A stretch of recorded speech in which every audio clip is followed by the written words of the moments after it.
आराध्य देव के श्री चरणों में सत सत नमन। मैं अभिनंदन गादिया सूरत से जैन हिंदी ऑडियो बुक में आपका स्वागत करता हूं। अगर आप इस चैनल पर नए हैं तो इसे सब्सक्राइब कर दीजिए और बेल आइकन प्रेस कर दीजिए, जिससे चैनल के नोटिफिकेशन आपको रेगुलर मिलते रहें। कल के अध्याय में हमने सुना था रूपचंद जी सेठिया को आचार्य श्री डालगणी ने क्यों याद किया, नियुक्ति पत्र रूपचंद जी ने क्यों नहीं देखा, ठाकुर आनंद सिंह जी को डालगणी ने उत्तराधिकारी की झांकी कैसे दिखाई, युवाचार्य के विषय में क्या अटकलें लगने लगी, आचार्य श्री डालगणी ने किसे कहा पक्का ध्यान रखना, जैन शासन का एक तेजस्वी सूर्य कैसे अस्त हो गया, वैकुंठी निर्माण का प्रसंग। अब आगे तेरापंथ का इतिहास खंड 2, शासन गौरव मुनि बुद्धमल जी, प्रकाशक जैन श्वेतांबर तेरापंथी महासभा, चतुर्थ परिच्छेद आचार्य श्री कालूगणी, तेरापंथ के अष्टम आचार्य, भाग 1 बाल्य जीवन, पुण्यवान आचार्य। आचार्य श्री कालूगणी तेरापंथ के अष्टम अनुशास्ता थे। वे अत्यंत प्रभावशाली और असीम पुण्यशाली आचार्य थे। उनका प्रभाव इतना तीव्र था कि विरोधी जन भी उनसे अभिभूत हुए बिना नहीं रह सकते थे। उनकी पुण्यवता भी अद्वितीय थी। जो कार्य सैकड़ों व्यक्तियों के परिश्रम और लाखों रुपयों से भी संभव नहीं होता, वह उनकी पुण्यवता से सहज ही सिद्ध हो जाया करता था। उनके शासनकाल में अनेक कार्य इस प्रकार से संपन्न हुए कि मानो उनके पीछे किसी अदृश्य शक्ति के सहयोगी हाथ कार्य कर रहे हो। यद्यपि उनके युग में अनेक विरोधी बवंडर उठते रहे, परंतु वे सबके सब इस प्रकार से शांत होते गए मानो वे उन्हें और अधिक चमकाने के लिए ही आए हो। उनके युग में तेरापंथ समाज ने भौतिक और आध्यात्मिक दोनों ही प्रकार की उन्नति के अनेक अनवगाहित शिखरों को अवगाहित किया। कालूगणी एक सिद्धांतवादी व्यक्ति थे। वे तात्कालिक आवश्यकता को महत्व न देकर अपनी स्थिर धारणा के आधार पर चला करते थे। वे न किसी की चापलूसी से प्रभावित होते और न किसी की धमकी से। किसी भी बात को बिना सोचे समझे मान लेने की प्रवृत्ति उनमें नहीं थी। साथ ही सोच समझकर स्वीकार की गई बात को वे तब तक छोड़ते भी नहीं थे जब तक कि उसके विरुद्ध कोई सुदृढ़ प्रमाण उन्हें प्राप्त नहीं हो जाता था। जन्मभूमि कालूगणी की जन्मभूमि बनने का गौरव छापर नामक नगर को प्राप्त है। उसकी दक्षिण दिशा में काफी विस्तीर्ण ताल समतल भूमि है। इसी आधार पर नगर को ताल छापर भी कहा जाता है। उक्त ताल काले हरिणों के लिए काफी प्रसिद्ध रहा है। वर्तमान में वहां विशाल मात्रा में नमक का उत्पादन भी किया जाता है। ताल के दक्षिण पश्चिमी छोर से एक पहाड़ी श्रृंखला प्रारंभ होती है। उसमें काली पहाड़ी आदि 8 पहाड़ियां हैं। पहाड़ियां, रेतीले टीले और समतल भूमि छापर के परिपार्श्व का ये त्रैविध्य प्रकृति के वैविध्य की सहावस्थान का एक मौलिक उदाहरण कहा जा सकता है। छापर बहुत प्राचीन नगर है। मोहता नैणसी की ख्यात के अनुसार वह भूमि धृतराष्ट्र द्वारा द्रोणाचार्य को उदक दान में दी गई थी। छापर उस समय क्षेत्र की राजधानी था। वहां से पश्चिम में कुछ दूर काली पहाड़ी की तलहटी में द्रोणाचार्य ने द्रोणपुर बसाया। उसका अस्तित्व भग्नावशेषों के रूप में अब भी विद्यमान है। द्रोणपुर में लिखी गई 18वीं शताब्दी तक की जैन ग्रंथों की अनेक प्रतियां उपलब्ध हैं, अतः निकट भूत तक उसकी विद्यमानता असंदिग्ध है। कालांतर में वह भूमि शिशुपाल वंशीय राजाओं के पास रही। संवत 632 में चौहान वंशीय राजा मोहिल ने उस पर अधिकार कर लिया। लगभग 900 वर्षों तक छापर मोहिल राजपूतों की राजधानी रहा। उसके पश्चात संवत 1523 में राठौड़ वंशीय नरेश राव जोधोजी ने उसे हथिया लिया। उन्होंने अपने पुत्र बिदोजी को उसका प्रबंध सौंपा। कई वर्षों तक राठौड़ों और मोहिलों में वहां के स्वामित्व के लिए उठापटक चलती रही। आखिर बीदोजी को उनके बड़े भाई बीकोजी तथा चाचा कांधल जी का सहयोग मिला, तब संवत 1531 में वहां राठौड़ों का स्थायी स्वामित्व हो गया। उसी के निकटस्थ काल में बीकोजी ने बीकानेर राज्य की नींव रखी। बीदोजी और कांधल जी के क्षेत्र भी उसमें सम्मिलित किए गए। वहीं राज्य कालांतर में थली नाम से प्रख्यात हुआ। कालूगणी का जन्म हुआ उस समय छापर बीकानेर राज्य का एक अंग था। भारत की स्वतंत्रता के साथ ही राजस्थान प्रांत का निर्माण हुआ। अनेक राज्यों का उसमें विलय हुआ। बीकानेर राज्य भी उनमें से एक था। वर्तमान में छापर राजस्थान प्रांत के बीकानेर संभाग में चूरू जिले का एक नगर है। कायाकल्प का समय। कालूगणी का अवतरण ऐसे समय में हुआ जब थली निवासी ओसवाल समाज के लिए एक संक्रमण काल का प्रारंभ हो रहा था। वे लोग उस समय कृषि कर्म से हटकर वाणिज्य की ओर झुकने लगे थे। उनका ध्यान छोटे गांवों को छोड़कर शहरों में बस जाने की ओर हो रहा था। गांवों की छोटी दुकानों तथा खेतीबाड़ी के कार्यों की अपर्याप्तता का अनुभव करते हुए वे दूरवर्ती प्रांतों में, विशेषकर बंगाल में व्यापार निमित्त जाने लगे थे। वाणिज्य से प्राप्त आर्थिक संपन्नता के कारण उन लोगों के खान पान, रहन सहन तथा विचार व्यवहार में भी एक अज्ञात और धीमा किंतु सतत होते जाने वाले परिवर्तन प्रारंभ हो गए थे। थली के लिए वह एक कायाकल्प का समय कहा जा सकता है। छापर में निवास। कालूगणी के पितामह बुद्ध सिंह जी चोपड़ा कोठारी मूलतः ढंढेरू में रहते थे। वहां वे कृषि कार्य और व्यवसाय में संलग्न थे। ठाकुर के साथ उनके मधुर संबंध थे। गांव के सभी लोगों पर अच्छा प्रभाव था। कालांतर में किसी घटना को लेकर ठाकुर के साथ मनमुटाव हो गया। परिस्थिति ऐसी बदली कि वहां रहने में उन्हें खतरा लगने लगा। उन्होंने तत्काल निर्णय किया और संवत 1918 में ढंढेरू छोड़कर छापर को अपना निवास स्थान बना लिया। बुद्ध सिंह जी के 5 पुत्रों में दूसरे पुत्र का नाम मूलचंद जी था। ढंढेरू में रहते समय ही संवत 1916 में उनका विवाह कोटासर के नरसिंहदास जी लूणिया की पुत्री छोंगा से कर दिया गया। 6 भाइयों और 3 बहनों में वे सबसे छोटी थी। काफी वर्षों पश्चात लूणिया परिवार भी कोटासर को छोड़कर श्री डूंगरगढ़ में बस गया। पूर्व संकेत। मूलचंद जी का विवाह हुए लगभग 16 वर्ष हो गए, फिर भी छोंगा जी की गोद सुनी थी। पति पत्नी इस विषय में काफी चिंतित रहते। छोंगा जी की मनोभावना इस अभाव से अत्यंत खिन्न थी। उनके मस्तिष्क में पुत्र की कामना रात दिन घिरती रहने लगी। ज्येष्ठ मास की भरपूर गर्मी का समय था। पति पत्नी मकान की छत पर सोए हुए थे। छोंगा जी अर्ध जागृत अवस्था में थी। उसी समय उन्हें अपने पलंग के पाए के पास एक शिशु खड़ा दिखाई दिया। आश्चर्यचकित वे कुछ बोले उससे पूर्व ही शिशु बोल पड़ा, माँ, मैं तुम्हारी गोद में आना चाहता हूँ। मेरे लिए तुम्हारी गोद सर्वथा निरापद और उपयुक्त है। मैं इसी में पलना चाहता हूँ। छोंगा जी को मानो मुंह मांगा वरदान मिल रहा था। उनका मनोभाव ही स्वयं जैसे सदैव उनके सम्मुख खड़ा होकर स्वीकृति चाह रहा था। वे स्नेहसिक्त स्वर में बोली, आओ वत्स, तुम आनंद से मेरी गोद में आ जाओ। तुम्हें पाकर मेरी गोद सफल हो जाएगी, मेरा नारीत्व सफल हो जाएगा। तुम्हारे आगमन से मैं स्वयं को धन्य मानूंगी और मेरे सारे स्वप्न साकार हो जाएंगे। शिशु ने कहा, माँ, तुम मुझे बुला तो रही हो, पर मेरे आगमन के साथ कई खतरे भी आ सकते हैं। क्या तुम अपने साहस को कसौटी पर चढ़ाकर उन खतरों का सामना कर सकोगी? छोंगा जी ने दृढ़ और निर्णायक स्वर में कहा, तुम निश्चिंतता से आ जाओ, मैं तुम्हारे लिए हर खतरा झेलने को तैयार हूँ। उसी समय पास में सोए मूलचंद जी की नींद टूट गई। उन्होंने छोंगा जी से पूछा, किससे बात कर रही हो?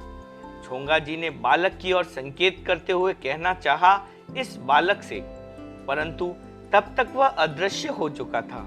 चकित होकर उन्होंने पति को पूरी बात बताई और कहा, मैंने कोई स्वप्न नहीं देखा है। मुझे तो ऐसा प्रतीत हो रहा है कि मैंने पूरी जागृत अवस्था में उससे बात की है।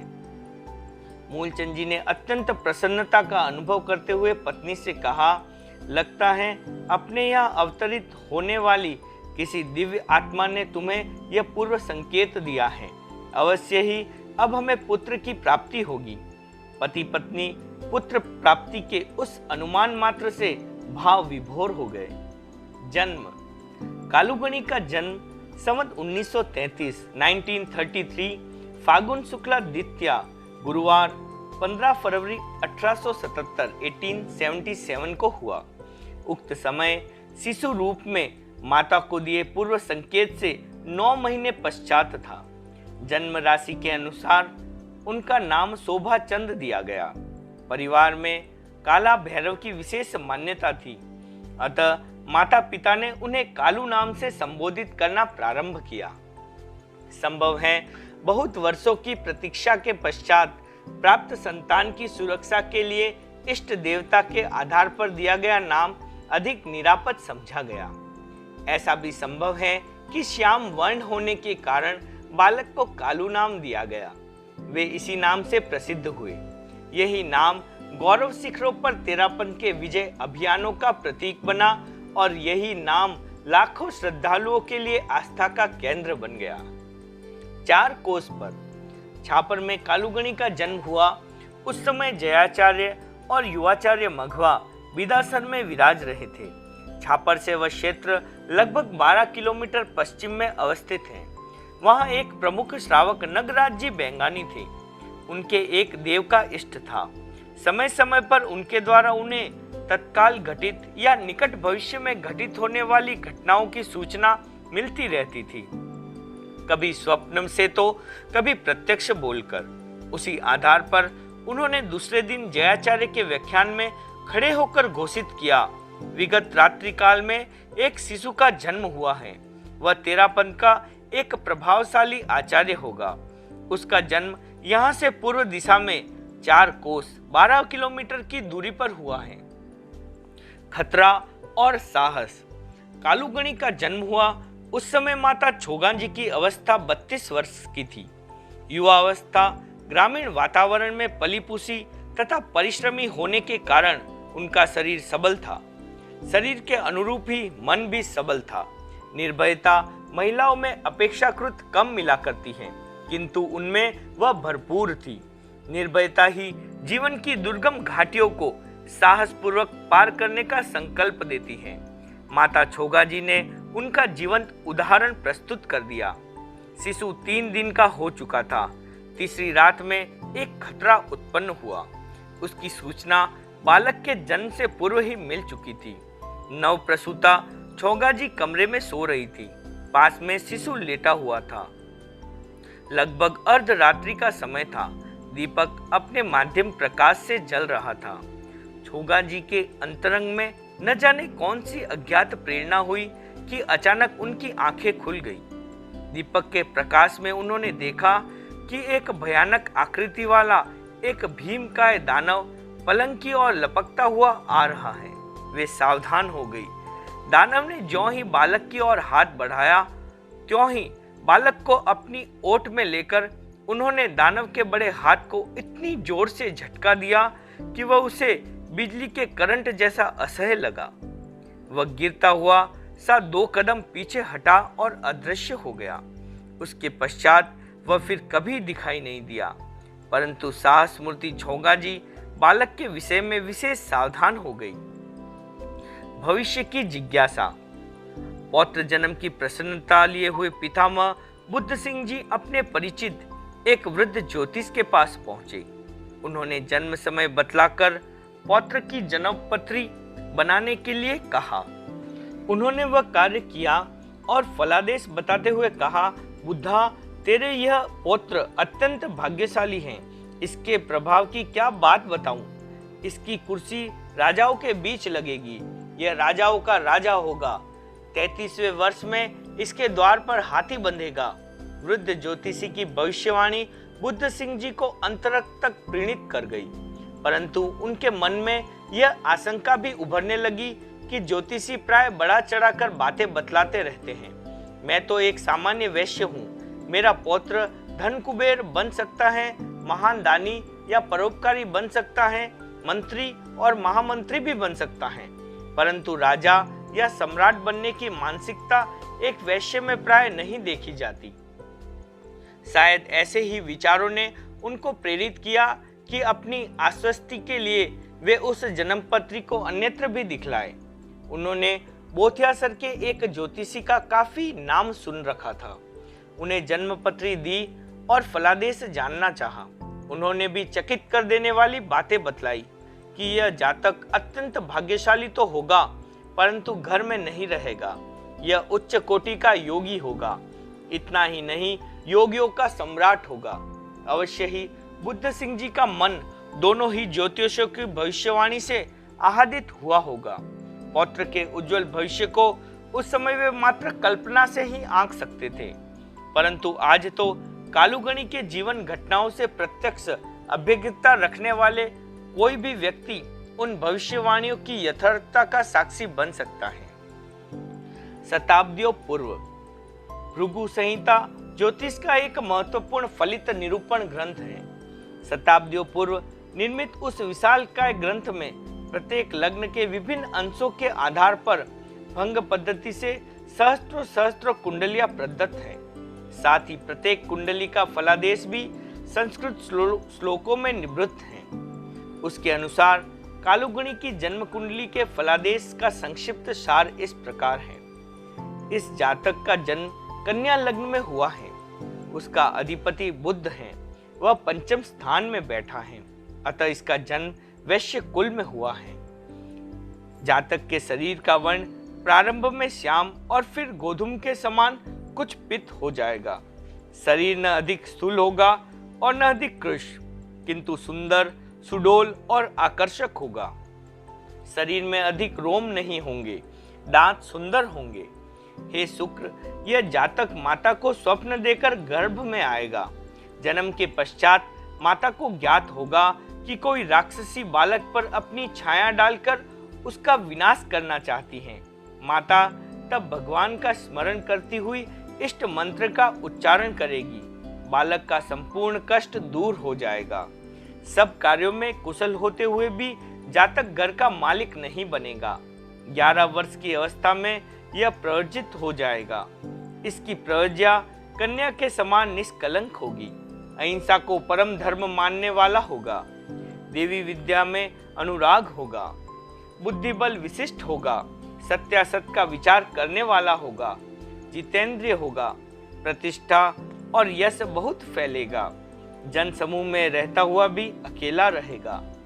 जहां भी जाएगा राजा के समान प्रतिष्ठा प्राप्त होगी। योग बल से योगियों में सम्मानित होगा। इस जातक के रिपु स्थान में सूर्य, शनि तथा राहु की स्थिति है, अतः शत्रु का भय नहीं होगा। राजा के समान प्रबल व्यक्ति भी यदि शत्रु होगा तो नष्ट हो जाएगा। शत्रु बहुत होंगे, पर इसके मन में किसी के प्रति लेश मात्र भी द्वेष नहीं होगा। 33-34 वर्ष की अवस्था में जातक का पूर्ण भाग्योदय होगा। वह राजा के समान उच्च पद पर प्रतिष्ठित होगा। यह सिंह के समान निर्भय होगा। काम, क्रोध और प्राणों पर विजय पाने वाला होगा। स्त्री मात्र के स्पर्श से दूर रहेगा। भगवान की आराधना में प्रेम रखेगा। अत्यंत प्रतापी, अपवाद रहित और कठिन तपस्वी होगा। इसके कोई भाई नहीं होगा। माता भी प्रवजित होगी। वह तपस्विनी और दीर्घायुष्य वाली होगी। उसे युवावस्था में पति वियोग तथा वृद्धावस्था में पुत्र वियोग सहना होगा।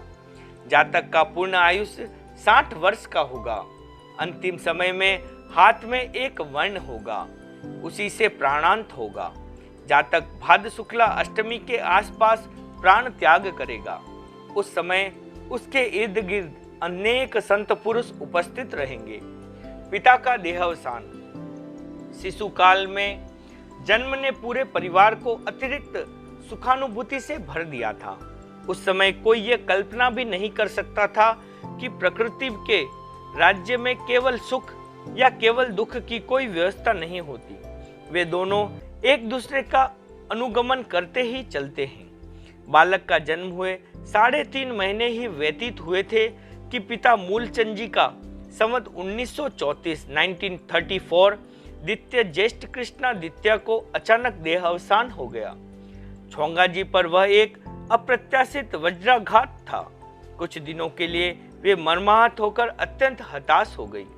उनको अपना जीवन व्यर्थ लगने लगा। उक्त स्थिति स्वल्प काल तक ही रही। पुत्र का मुख देखकर उनमें कर्तव्य चेतना जागी। उसके लालन पालन ने उनके सभी आघातों को भर दिया। उन्होंने अपनी सारी आशाओं को पुत्र पर केंद्रित कर दिया। इकलौता पुत्र होने के कारण माता की समग्र ममता उन्हें प्राप्त थी। पति वियोग के पश्चात उसकी सघनता और बढ़ गई।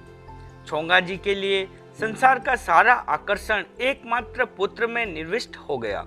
उनकी सारी शक्ति पुत्र की सुख सुविधा की गवेषणा में ही लगने लगी। संत समागम। पति वियोग के कुछ दिनों पश्चात छोंगा जी अपने पीहर कोटासर चली गई। कालांतर में पीहर वाले श्री डूंगरगढ़ में बस गए।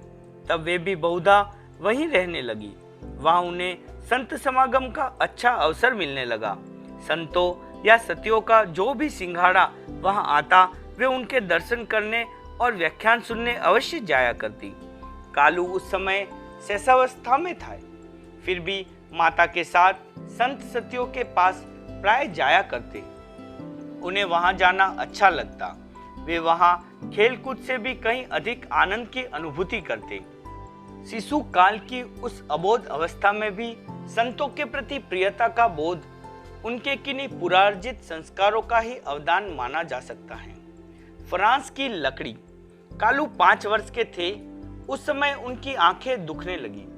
पहले वे लाल हुई, किरकिराने लगी और फिर पानी गिरने लगा। यहाँ तक कि उनको खोलना भी अत्यंत कष्टदायक हो गया। उस समय के प्रचलित घरेलू उपचार किए जाते रहे, परंतु कोई लाभ नहीं हुआ। बालक को कष्ट पाते 15 दिन हो गए। छोंगा जी बहुत चिंतित हो गई कि अब क्या किया जाए। एक दिन भिक्षाटन करते हुए कोई सन्यासी घर आए। उन्होंने बालक की रुग्ण आंखों को देखकर कहा, माताजी, फ्रांस की लकड़ी घिसकर इसकी आंखों में आज दो तो ये शीघ्र ही ठीक हो जाएगी। छोंगा जी ने वह उपचार किया। 2-3 बार के प्रयोग से ही विकार मिट गया और आंखें स्वच्छ हो गई। बालक को तो राहत मिली ही, परंतु उससे कहीं अधिक वह छोंगा जी को मिली, क्योंकि बालक की पीड़ा बालक से कहीं अधिक उसकी मां को सताया करती है। मामा ने पढ़ाया। उस समय के अध्यापक बालकों को पढ़ाते तो थे, परंतु क्रुद्ध होने पर उनकी धुनाई कर डालने में भी स्वतंत्र होते थे। छोंगा जी ने पिटाई की अनेक बातें सुन रखी थी। वे नहीं चाहती थी कि उनके पुत्र की ओर किसी का क्रुद्ध हाथ उठे, इसलिए उन्होंने कालू को अध्ययन के लिए किसी पाठशाला में नहीं भेजा। भाई ने छोंगा जी को समझाने का प्रयास किया, परंतु जब उनकी मानसिकता को समझा तो चुप हो गए। बाद में भांजे की पढ़ाई का भार उन्होंने स्वयं पर ले लिया। इस प्रकार बालक कालू की प्राथमिक पढ़ाई अपने मामा के पास हुई। चोट न लगा ले। माँ की ममता बालक के विकास में अत्यंत सहायक होती है, परंतु जब वह सीमा से अधिक हो जाती हैं, तब कई कठिनाइयां भी उत्पन्न कर देती हैं। कालू के प्रति छोंगा जी की ममता कुछ अधिक ही थी। बालक का मन खेल कूद में अधिक रमता है। उससे वंचित रहने पर वह कमजोर भी रह सकता है। कालू घर में तो खेलते ही थे, समय समय पर घर के बाहर जाकर साथी बालकों के साथ भी खेलना चाहते थे। ऐसे अवसर पर छोंगा जी की ममता कभी कभी अवरोध बन जाती। वे सोचती, यह अभी बहुत छोटा है, खेलने के जोश में कहीं हाथ पैर में चोट न लगा ले। वे उन्हें बाहर जाने से बहुधा रोक देती। कालू इतने आज्ञापरायण थे कि माँ के उस निषेध रेखा को नहीं लांघते। साथी बालक खेलने के लिए बुलाने आते तो भी वे माँ को पूछे बिना बाहर नहीं जाते। पतंग और दंड। एकमात्र पुत्र होने के कारण छोंगा जी कालू के प्रति बहुत सावधान रहती थी। खतरे वाले किसी भी कार्य में वे उन्हें नहीं जाने देती। पतंग उड़ाने के मौसम में प्राय हर बालक अपने मकान की छत पर जाकर पतंग उड़ाता। कालू भी अपनी पतंग लेकर छत पर चले जाते। छोंगा जी कुछ समय तक तो चुप रहती, परंतु बाद में किसी न किसी बहाने से उन्हें नीचे बुला लेती। वे कहती, घर के बाहर इतना बड़ा चौक है, तुम वहां पतंग उड़ा लिया करो। कालू ने एक दिन छत पर जाने का आग्रह किया तो छोंगा जी ने उन्हें डराने के लिए कहा, छत पर पतंग उड़ाने वालों पर ठाकुर 11 रुपए का दंड कर देता है। कालू ने कहा, सभी बालक छतों पर पतंग उड़ा रहे हैं, उन पर कोई दंड नहीं करता तो वह हमारे पर क्यों कर देगा। छोंगा जी बोली, दंड तो होता ही है, परंतु उन सबके तो पिता विद्यमान हैं, वे तत्काल दंड के रुपए भर देते हैं, तुम्हारे कौन भरेगा। माता की बात का कालू के पास कोई उत्तर नहीं था, अतः उन्हें बहुधा नीचे रहकर ही पतंग उड़ाने में संतोष करना पड़ता। मुझे मत भेजना। छोगा जी अधिक समय अपने पीहर श्री डूंगरगढ़ में ही रहा करती थी। बीच में कभी कभी कुछ दिनों के लिए छापर आ जाया करती। छापर में माँ बेटे 2 ही व्यक्ति होते। एक दिन उन्होंने छाछ लाने के लिए कालू को पड़ोसी के घर भेजा। माँ के कहने पर वे बर्तन लेकर चले तो गए, पर जब वहाँ छाछ मांगने के लिए आए हुए अनेक व्यक्तियों को देखा तो ऐसे लजाए कि अपना बर्तन पीछे की ओर छिपाकर ओट में खड़े हो गए। वे वहाँ कुछ देर ठहरे तो सही, पर भीतर ही भीतर कुछ कचोट सी अनुभव करते रहे। किसी ने उनको वहाँ पूछा तक नहीं, तब वे चुपचाप वापस घर आ गए। खाली बर्तन माँ के सम्मुख रखते हुए बोले, माँ आइंदा मुझे कभी छाछ मांगने के लिए मत भेजना, किसी से कुछ मांगने का काम मेरे से नहीं होता। भाग 2 विराग और दीक्षा। विराग के अंकुर। संवत 1941 में साध्वी मिरंगा जी का चातुर्मास श्री डूंगरगढ़ में था। छोंगा जी उस समय पीहर में ही थी। उनके संपर्क में आने के पश्चात उनकी धार्मिक भावना में एक प्रकार का प्रवाह आ गया। फलतः उनका धर्मानुराग क्रमिक रूप से विकसित होता गया। माता के साथ साथ बालक कालू के मन में भी बार बार साधुओं के संपर्क में आने से एक नई स्फूर्णा जागृत हुई। उत्साह और उल्लासपूर्ण उस वातावरण में उन्हें जो संबोधि प्राप्त हुई, उसने माता और पुत्र के मन में विराग भावना के अंकुर प्रस्फुटित कर दिए। साध्वियों ने उनकी भावना को परिपक्वता प्रदान की और प्राथमिक तत्वज्ञान का प्रशिक्षण दिया। दर्शन और निवेदन। आचार्य मघवा ने उस वर्ष अपना चातुर्मास सरदार शहर में किया था। छोंगा जी ने पुत्र को साथ लेकर गुरु दर्शन की योजना बनाई। उनकी सगी भांजी कानकंवर जी भी विराग भावना रखती थी। वे भी उनके साथ जाने को तैयार हो गई। उस समय थली प्रदेश में यातायात का मुख्य साधन बैलगाड़ी या ऊंट था। उन्होंने ऊंटों पर वह यात्रा की और सरदार शहर पहुंचकर गुरु दर्शन किए। कई दिनों तक वहां ठहरकर उपासना का लाभ भी लिया। एक दिन अवसर देखकर तीनों व्यक्ति आचार्य श्री के सम्मुख उपस्थित हुए। अपनी विराग भावना निवेदित करते हुए उन्होंने दीक्षा प्रदान करने की प्रार्थना की। बालक कालू के लिए गुरु दर्शन का वह प्रथम अवसर था। वे इतने प्रभावित हुए कि मघवा गणी की सौम्य मूर्ति उसी दिन से मानो उनके हृदय में प्रतिष्ठित हो गई। आचार्य श्री का ध्यान भी उस होनहार बालक के प्रति सहज ही आकृष्ट हो गया। उन्होंने फरमाया, अभी तुम्हारी अवस्था दीक्षा के कल्प की सीमा में नहीं आई है, अतः कुछ प्रतीक्षा करनी होगी। तब तक तुम आवश्यक तत्वज्ञान अर्जित करते रहो। उपयुक्त अवसर आ जाने पर दीक्षा के विषय में भी विचार किया जा सकेगा। तत्व शिक्षण। कुछ दिनों की उपासना के पश्चात छोंगा जी अपने पुत्र एवं भांजी को साथ लेकर श्री डूंगरगढ़ चली आई। तीनों व्यक्तियों के विराग अंकुर को सींचने एवं पुष्ट करने का दायित्व तब आचार्य श्री का ही हो गया। वे अपने दायित्व निर्वाह में पूर्ण जागरूक थे। चातुर्मास काल समाप्त होते ही उन्होंने मुनि आनंद राम जी को श्री डूंगरगढ़ भेजा। उनके मार्गदर्शन में कालू ने 25 बोल तथा पाना की चर्चा आदि तत्वज्ञान के प्रारंभिक थोकड़े कंठस्थ कर लिए। चातुर्मास समाप्ति के पश्चात आचार्य श्री थली के अनेक क्षेत्रों में विहरण करते हुए लाडनू पधारे। वहां मर्यादा महोत्सव किया। उसके पश्चात वे मारवाड़ और मेवाड़ की यात्रा पर पधार गए। दूर विहार कर देने पर भी वे कालू के विराग भाव को पोषण देने तथा तत्वज्ञान सिखाने के लिए साधु साध्वियों को श्री डूंगरगढ़ या छापर जहाँ भी छोगाजी होती वहाँ भेजते रहे। उस समय थली में विहार कर रहे मुनि पृथ्वीराज जी को आचार्य श्री द्वारा लिखे गए एक पत्र से उक्त तथ्य की पुष्टि होती है। उन्होंने लिखा है, कालूरी माँ छापर हुए तो छापर चौमासों कीजो। दीक्षा की स्वीकृति। मारवाड़ और मेवाड़ की यात्रा संपन्न कर मघवागणी वापस थली में पधार गए। सर्वप्रथम थली के प्रवेश द्वार लाडनू में 20 दिनों का प्रवास हुआ। वहां छापर से आकर छोगाजी आदि ने आचार्य श्री के दर्शन किए और दीक्षा के लिए प्रार्थना की। मघवागणी ने उस समय उन्हें साधु प्रतिक्रमण सीखने की स्वीकृति प्रदान कर दी। इसे एक प्रकार से मुनि दीक्षा की पूर्व स्वीकृति माना जाता है। आचार्य श्री वहां से सुजानगढ़ पधारे और फिर संवत 1944 का चातुर्मास करने के लिए बिदासर पधार गए। छोगाजी ने वहां भी दर्शन किए और दीक्षा की प्रार्थना की। इस बार छोगाजी, कालू और कानकवर जी तीनों की प्रार्थना स्वीकृत हो गई। और किसकी आज्ञा? शोभाजन जी बेगानी बिदासर के वरिष्ठ श्रावक थे। उन्होंने बालक कालू के बुद्धि कौशल को परखने की दृष्टि से पूछा, तुम दीक्षा लेने को उद्यत हुए हो, परंतु तुम्हें पता है कि नहीं, अपने यहाँ परिवारों को की आज्ञा प्राप्त किए बिना दीक्षा नहीं हो सकती। क्या तुमने सबकी स्वीकृति प्रदान प्राप्त कर ली है? कालू ने पूरी निर्भीकता से कहा, मेरी माँ मुझे आज्ञा दे देगी और मैं उन्हें।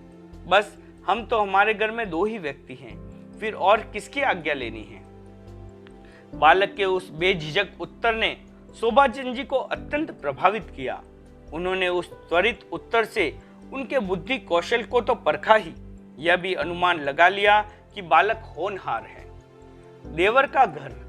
छोगाजी अपनी जेठानी की अनुमति प्राप्त करने के लिए छापर गई। उनके सम्मुख अपनी मनोभावना रखी। जेठानी मानो भरी बैठी थी। उसने अनुमति देने का निषेध करते हुए कहा, कालू को मैं किसी भी स्थिति में दीक्षित नहीं होने दूंगी। क्या तुम बावली हो गई हो जो मेरे देवर का घर उजाड़ने को उद्यत हो रही हो? जेठानी का कठोर रुख देखकर छोगाजी समझ गई कि ये मोहाविष्ट हैं, अतः अनुमति देने को सहजतया उद्यत नहीं होगी। उन्होंने बात को आग्रह पर नहीं चढ़ाया। प्रकारांतर से कार्य निकालने की सोचकर उन्होंने वहां के गोविंदराम जी नाहटा आदि कुछ प्रमुख श्रावकों के सम्मुख अपनी समस्या रखी और उसे अपने प्रभाव से हल करने के लिए निवेदन किया। नगर से प्रतिष्ठित और प्रभावशाली व्यक्तियों ने जब जेठानी को समझाया, तब उन्होंने अमनस्कता के साथ अनुमति प्रदान कर दी। छोगाजी को इतना ही चाहिए था। क्या मैं अच्छा नहीं लगता? आचार्य मघवा द्वारा दीक्षा प्रदान करने की तिथि घोषित कर दी गई। छोगाजी आदि तीनों व्यक्ति गृहस्थ की सभी व्यवस्थाओं से निवृत्त होकर बिदासर पहुंच गए। दीक्षा महोत्सव से कई दिन पूर्व बनोरे दिए जाने लगे और बनोरिया शोभा यात्राएं निकाली जाने लगी। शोभा यात्रा पर जाने के लिए तैयार करते समय शोभाचंद जी बेंगानी ने कालू को एक बहुमूल्य कंठहार पहनाना चाहा, पर उन्होंने उसे स्वीकार नहीं किया। बार बार आग्रह करने पर भी वे उसके लिए तैयार नहीं हुए। शोभाचंद जी ने तब माता छोगाजी से कहा, ये संकोच कर रहे हैं, आप आज्ञा दीजिए ताकि ये इसे पहन ले। छोगाजी कुछ कहती उससे पूर्व ही कालू बोल उठे, माँ, क्या इस कंठहार के बिना मैं अच्छा नहीं लगता? हम तो घर में जो है वह सब भी छोड़ रहे हैं, तब ये दूसरों का कंठहार मुझे क्यों पहनना चाहिए? बालक के उस अनासक्त वचन ने शोभाचंद जी को तो अवाक किया ही। जिसने भी सुना वह बालक के विवेक पर मुग्ध हुए बिना नहीं रहा। दीक्षा ग्रहण। पूर्व घोषित निर्णय के अनुसार बालक कालू ने माता छोगाजी और मौसी पुत्री कानकवर जी के साथ 1944 आश्विन शुक्ला तीज 20 सितंबर 1887 बुधवार के दिन स्वाति नक्षत्र में आचार्य मघवा के कर कमलों से दीक्षा ग्रहण की। दीक्षा स्थान बिदासर के जीतमल जी दुग्गड़ का नोहरा था। दीक्षा महोत्सव देखने के लिए वहां हजारों व्यक्ति उपस्थित थे। एक सप्ताह हो जाने पर नव दीक्षित को छेदोपस्थाय चारित्र बड़ी दीक्षा दिया जाता है। उस अवधि में यदि पूरा प्रतिक्रमण कंठस्थ नहीं हो पाया तो उसे 4 महीने पश्चात छेदोपस्थाय दिया जाता है। बाल मुनि कालू को वह 4 महीने से दिया गया। कल के अध्याय में हम सुनेंगे कालू मुनि को ठंड से जूझते देखकर मघवागणी ने क्या किया। आचार्य श्री ने मुनि कालू को कइयों से ठीक क्यों बतलाया। मुनि कालू जी ने अपनी माता छोंगा जी को क्यों कहा बातें नहीं कर रहा था। मुनि कालू ने आचार्य श्री से क्यों कहा व्याख्यान दे दूंगा। मुनि कालू ने किससे कहा न तुम आचार्य बनने वाले हो और न मैं। आचार्य श्री ने मुनि कालू को क्यों कहा उस समय मौन क्यों रहे। ओम अरहम।